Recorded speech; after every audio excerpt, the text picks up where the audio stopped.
This is the sound of progress in Jackson, Ohio. It is very different from news delivered in September 2013 when employees at Merillat Cabinets learned the facility would shut down after nearly 40 years in the community. It was a shocker. I mean, no one made any comments, no questions were taken. What it meant was the fact that there was over 100 jobs that many of the people had had for 30 and 40 years, had been there their entire lifetime, and now all of a sudden that income and that job was gone. It was a devastating blow to Jackson, which had already suffered from the closing of a facility next door to Merillat Cabinets that employed 500 people. That one block one time used to employ as much as 1,000 people, and now there were none. While the community struggled with the massive loss of jobs, Taylor Lumber and Ohio Valley veneer owner Ed Robbins only saw potential. He decided to buy the shuttered facility for his own business purposes, and just a few months later, representatives from Speyside paid Robbins a visit. We were deciding what our wood sources would be. And so we met a group, Taylor Lumber, Ohio Valley Veneer, and Taylor Lumber out of Ohio, and asked if they were interested in learning how to make staves for us. Told them I buy enough stave logs now to start a stave mill that I could help supply the cooperage. The growth of our timber in the state of Ohio is increasing every year at a rate of around 6.5% to 7% a year.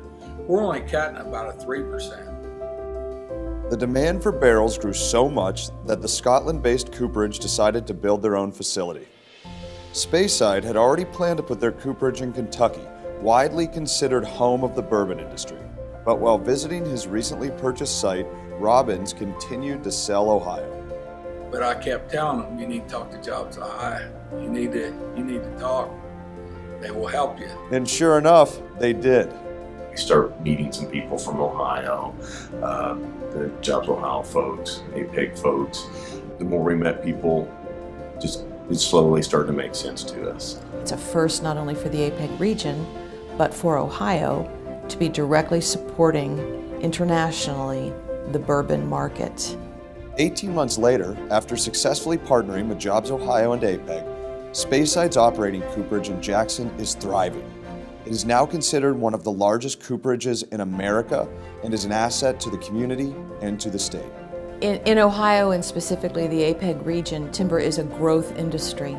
We continue to have more growth of timber than we are cutting, and that provides us opportunities to recruit more companies that are going to utilize this natural asset that we have.